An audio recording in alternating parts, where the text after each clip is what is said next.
making films, and I graduated and went to New York on a theater scholarship, and I got a job as a PA on a movie in Manhattan called The Hard Way with Michael J. Fox.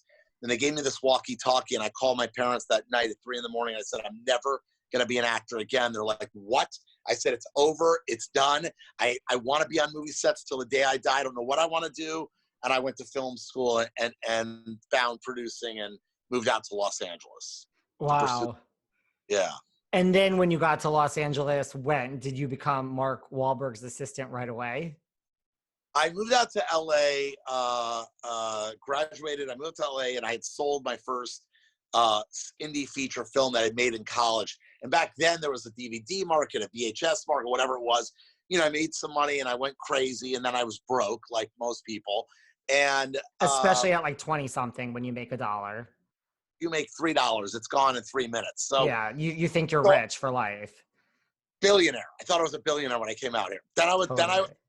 $1 to my name, and I was sleeping on friends' couches and doing all that. And a friend of mine introduced me to Mark. They had said, "Oh, you guys are the same age," and I was 23 maybe back then, 22, 23. And they said, "You guys, you know, he loves movies. You love movies. You guys should meet." We met, and we hit it off, and you know, we were going out and just being crazy. And then I was working at ICM at a talent agency as an assistant. And he said, "Why don't you come work for me as a personal assistant?" And we spent every minute together. And I was like, "Yo, I could get out of an office and travel with you. This is great. I already do it anyway." So I took a job with him, and we traveled the world. He was still like Marky Mark / Mark Wahlberg. Like, he was becoming Mark Wahlberg. So was this like the Calvin Klein ad days? Okay.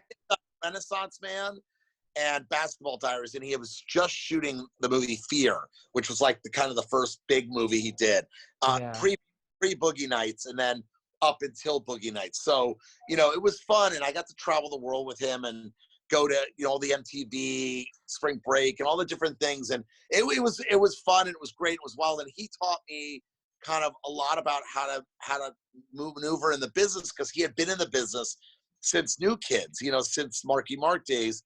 And he was just really, really, he was just very educated for his age. Like, he just had been there. We traveled the world. He performed, etc. I'd never been out of the country.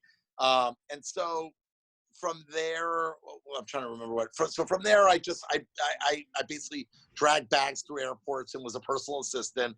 And then he knew I was trying to be a producer, and he nicknamed me back then the Mogul, which he still calls me to this day.